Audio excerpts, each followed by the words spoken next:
Welcome to Interviews from Mexico.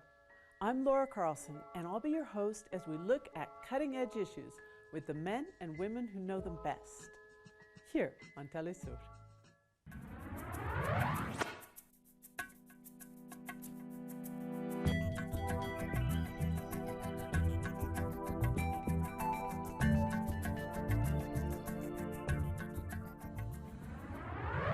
Mexico's Day of the Dead holds a strange satisfaction to societies all over the world.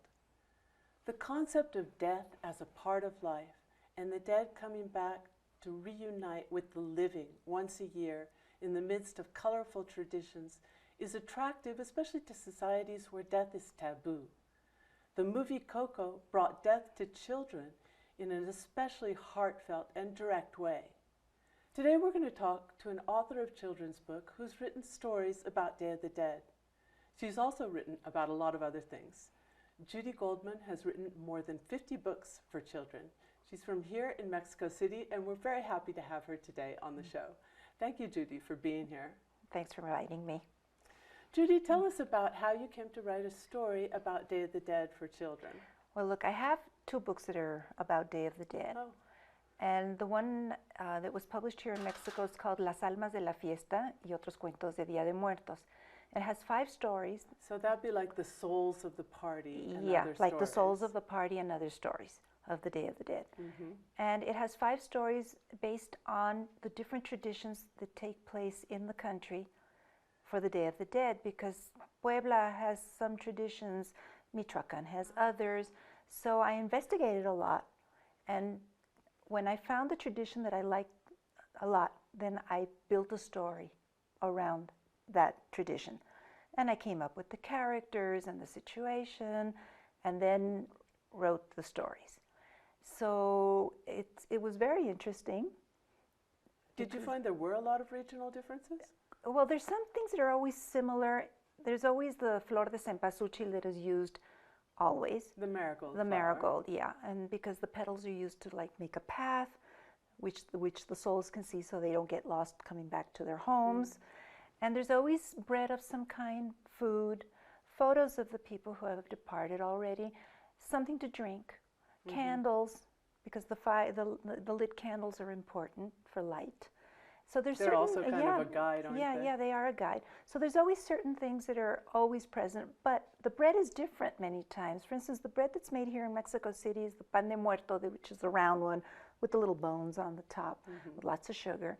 And then there's other kinds that are made in other places where they're shaped like people. There's like a little head with the arms and the legs. And there's more traditional food, for instance, maybe, the food from Michoacan that they use there is not the same as the food that's used in Morelos, for instance. Well, part of the idea is that you put out the kind of food that the person ate in life. So I've been busy promoting the book because it's the season right now, and I hope it'll do well. Did you just recently publish this book? This was published last year. And it was illustrated by Israel Barron, who's from Jalapa. And it was published by Castillo also. I wanted to let people know who published it. It's part of a series because I've been working with them. This is the second book that I've done with them. The other one is called El Bailarín del Sol y otros cuentos mayas, which are, it's kind of like the dancer of the sun and other stories from the Maya area. And the third one should be out next year. So, and all the books have 5 stories. So it's a series that each book will have 5 stories that has to do with the main theme. Oh, great. Well, how do you build characters around the Day of the Dead? What are some of the characters? Well, I took, for instance, I made one story that has to do with a boy and a dog. And I love dogs. And it has to do with that the dog starts getting older and older and older, and at some time or other, the dog has to be put to sleep. So it's this thing that you can grieve for a pet just as much as you can grieve for a person. And you can build an altar of the Day of the Dead for a pet just as much as you could do it for a person. And that relationship is so real to children, often between children and animals. And I think it's important that they should know that they can grieve for a pet also. Yeah, Mm-hmm. yeah. Mm-hmm. And sometimes it gets trivialized in Yes. some ways, you know, the death Yeah. of a pet. Oh, it's Mm-hmm. just a dog Oh that yeah. died or Who something. cares, right? No, Yeah. but when you love pets, when you love dogs and cats and birds and things like that, it's important to grieve. Yeah, Mm-hmm. yeah. Well, you mentioned that you're doing this series on Mayan stories.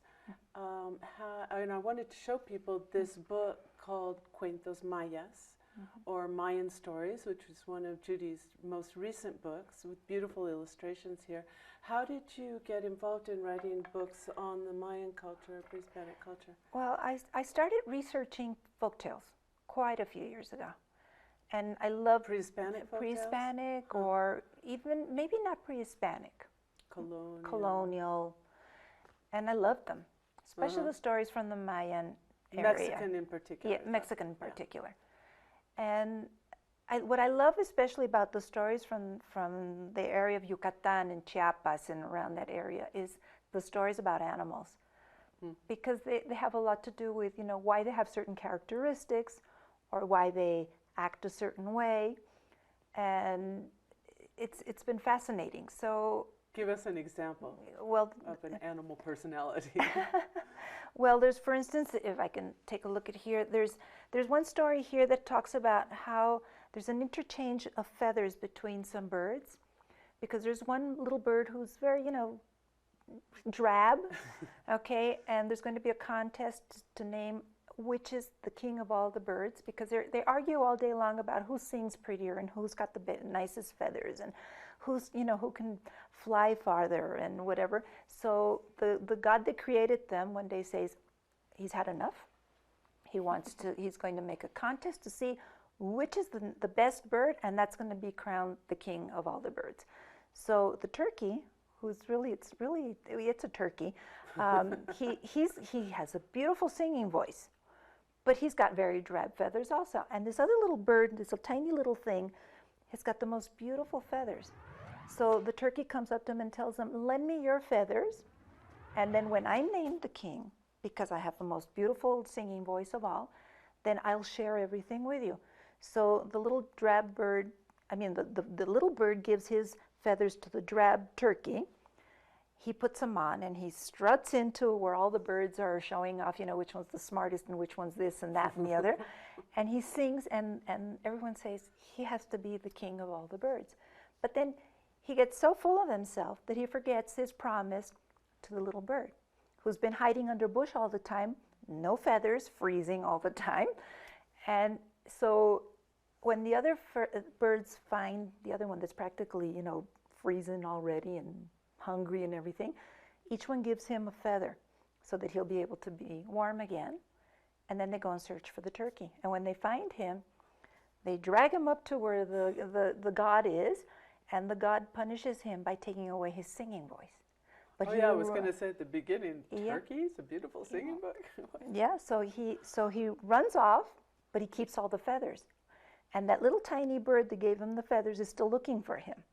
So you see, so it explains why that little tiny bird goes along the pathways in the Mayan area saying "pucuyo, pucuyo," because he's looking for the turkey who stole his feathers. Give him a piece of his mind. Exactly, and get his feathers back. Okay. So when you write these stories, do you retell the traditional stories? I do usually, because I look for as many versions of the story as I can, because I want to be sure that it's a real traditional folktale.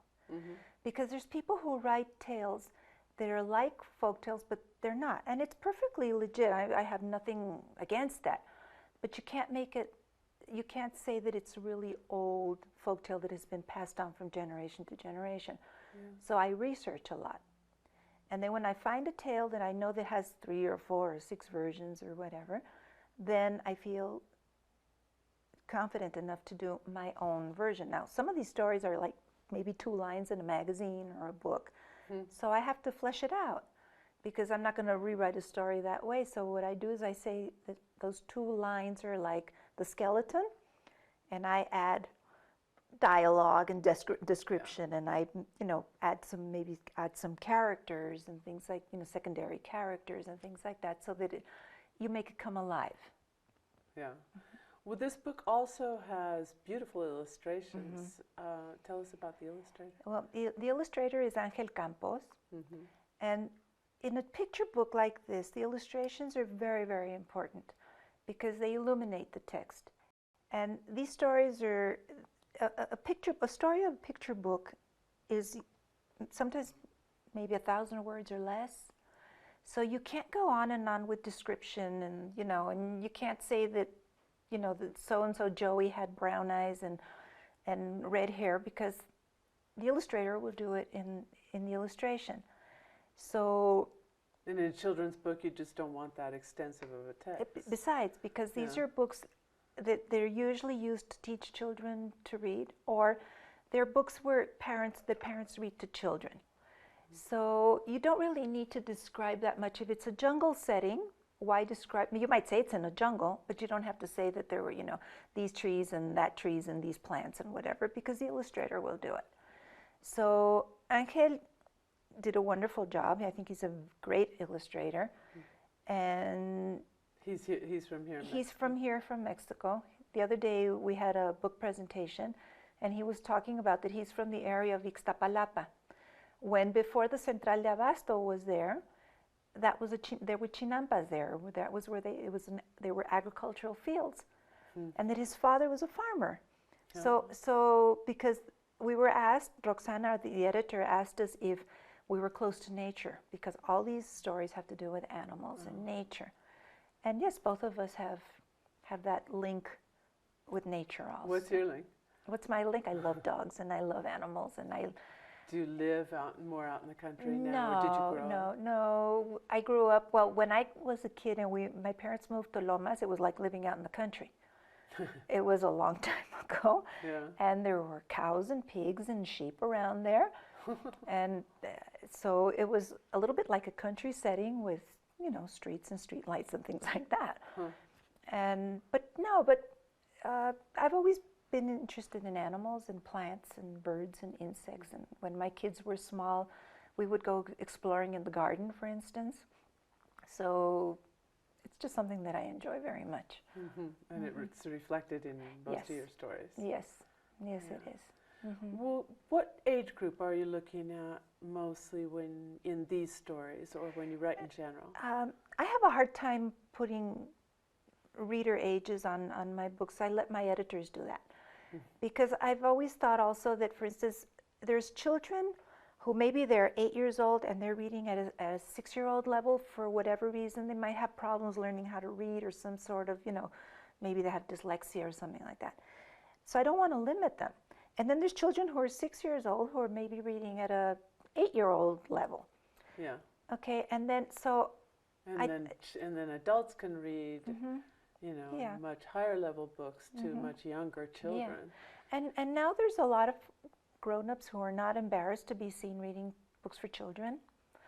Because I've seen a lot of grown-ups, they come to the book fairs and they'll buy a book like this because they think it's beautiful. Yeah. And they'll enjoy reading the stories, and then maybe they'll share it with their kids. Maybe. Maybe. Yeah. And it doesn't, do you usually think about like a developmental age? We're talking then mostly, though, kind of primary school. Well, yeah. I have books for toddlers also. So those are harder to write than anything else. The shorter the story, the harder it is to write it. It sounds a little bit unbelievable, but it's true. Because every word has to count.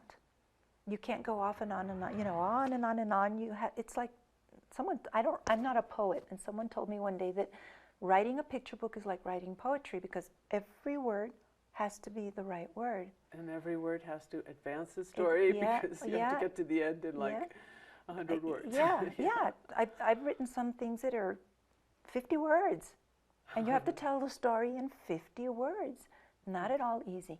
Not at all easy. I bet. Yeah, and then if you write for older kids, for maybe 5th, 6th grade, then you can write longer. You can put in more description, make something a little bit, maybe, have subplots and things like that you usually can't in stories for younger kids. Maybe, picture books, chapter books, that sort of thing. more character development and that kind of thing. Yeah. Do you, besides nature, we've talked about nature and we've talked about the pre-Hispanic folk tales, are there any other subjects that you find yourself coming back to in your writing? Usually I write about Mexico. It's In general? In general, I think most of my books are set in Mexico. And I just find my country endlessly fascinating. Why? Why? Because there's always something new. You know, there's always, wherever you go in the country, say you go to Oaxaca or you go to Chiapas or you go to Zacatecas, there's so much richness, cultural richness in the country. The food, the music, the stories, the museums, the way the people dress for their traditional celebrations. It's endlessly fascinating. Yeah, I totally agree. And I think that it's something that's pretty much universally recognized. When I talk to visitors, like, well, how'd you choose to come here on your vacation or whatever? It's something that's sometimes difficult to describe, but that comes up a lot. So when you say you write about Mexico, what are some other examples of stories that you have? Well, for instance, I have a book once about the edible bugs from Mexico, and another one about the flowers, the edible flowers.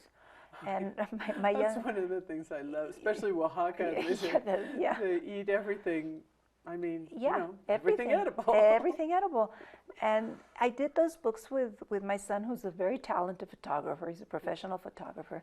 So we had a lot of fun because we also went to the markets to find, the ingredients. And for instance, one day we went to the market in San Juan downtown and to look for the insects that are in the corn, at the top of the corn.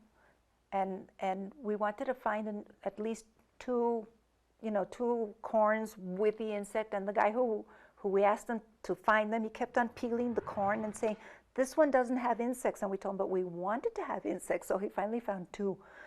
It had the insect there. So is it the worm? Or it's the worm, yeah. Oh, yeah. Yeah, so he finally found us two. Because he thought we didn't want the worm. We said, we do. We do, no? So that was a really nice experience. Did you eat it? No. Ah. My son did. Oh, he did? Yeah, How'd he you cook did. It? He fried it. He kind of, put it on the comal and he kind of grilled it. What would you call it? It's a little bit like a grill, no? Well, so did the book come out with the stories and the photographs? Yeah, well, it wasn't really, it's a nonfiction book. Uh-huh. So it came out with information about each of the insects that were included. And it became both books were included in the Programa Nacional de Lectura here in Mexico, one of the National Reading Program? National Reading Program of the Ministry of Education. Oh. So they're in lots of classrooms, which is a very nice thing to happen. Yeah. Yeah. And then I've got other stories that are set in Mexico that have been. Some were published in the U.S. Most of the books are published here in Mexico. Uh-huh. And it's. But you have some translations too, don't you? I'm a translator, but I've translated work of other people. But I mean, your books have been translated into Portuguese because some were bought in Brazil. Oh, yeah. Yeah, but mostly it's here in Mexico. And about Mexico. Yeah, about Mexico. Yeah. Mm-hmm. Yeah. What do you think is what really attracts people about Mexico, both us as Mexicans and about people abroad? What kind of stories are you looking for that captures what you consider kind of like the essence of Mexico, or is it the diversity itself? I think it's the diversity. I think there's a huge amount of ignorance about the native groups from Mexico that are not the Aztecs and the Mayas, and of the groups that up and north. And they're not the past. Because, exactly. No, actual. Yeah. Actual. And I think there's a lot of ignorance, even of many of us who are from Mexico. We don't really know much about these groups. And I think it's important that, if I can in some way let some of their stories be known, I think it's good. I think it's good because it's another little part of Mexico which is very important. It might be little, but it's important. Yeah, and not so little. I mean, there's millions of people who still carry on indigenous cultures. Yeah, but there's some groups that are practically dying out already, true, because there's maybe 100 people of the group left, and the language is dying out because the younger kids are not learning the language. And it seems like a terrible loss to humanity in some broad sense. But then there's other groups now that the younger kids are learning the language because they're making rock and roll music and they're rapping in their language. Yeah. So I think that's amazing. Renovating the language. Yeah, they're renovating it, which I think is great. Which is what culture is all about. Yeah. And then there's stereotypes also. You know, they think that they're, you know, okay, there's a lot of people, for instance, in Oaxaca, the women wear the huipiles. But they're also, you know, everyone's got cell phones and, you know, so it's not that they're, you know, living like maybe 100 years ago. Yeah, yeah. Well, one of the reasons I asked that question too is because we're facing, especially when we look at what's happening in the United States, you know, the image that's being constructed from the top down, and by that I mean the presidency, of Mexico is so negative, of Mexico and of Mexicans, as well as now of Central Americans. So there's this kind of almost, some people would say, folkloric attraction to the country. There's also a lot of racism. Oh, yeah. And a lot of thinking of Mexico as just this lawless, criminal, corrupt nation without many redeeming qualities. Do you think that this kind of work, I mean, do you hope that this kind of work can counteract in some ways those images? I hope so, because I listen a lot when I go to the U.S., for instance. They tell me, oh, but you live in Mexico City, and it's like, it's so dangerous. And I say, and there aren't dangerous parts where you live that you wouldn't go to because you know they're dangerous? If it's Houston or Chicago or whatever. And they go, yeah.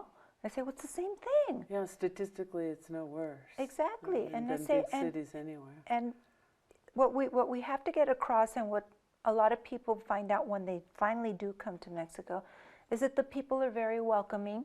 We're warm-hearted. Not everyone's out there to, you know, kill people and, you know, sell them drugs and things like that. Most people are very nice here. Yeah. Most of them.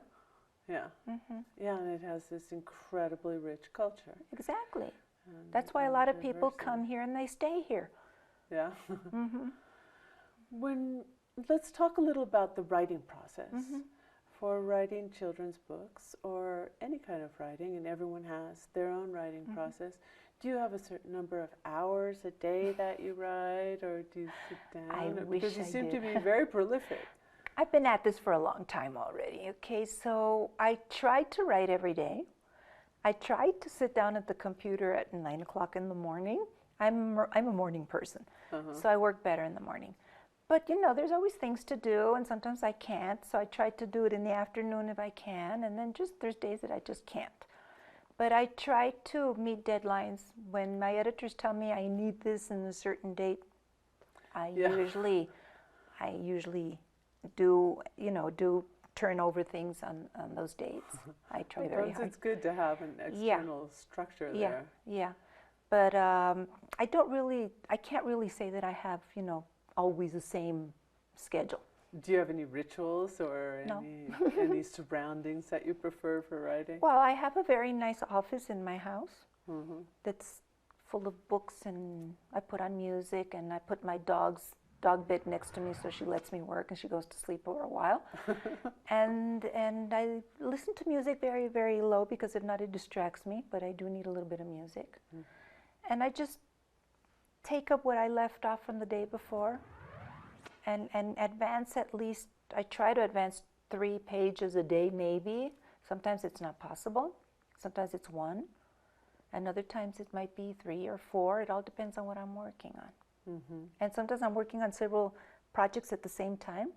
So you can't be changing your hats to, you know, you're working on something here that's pre-Hispanic, and then here maybe it's a contemporary story set in Mexico, so you have to turn off the chip from the pre-Hispanic things and turn on the chip for the contemporary thing. Well, it sounds fascinating, and it's been a real pleasure to talk to you today. Thank you. Thanks so much for being here. Thanks for the invitation. And thank you. We'll be back next week on Interviews from Mexico.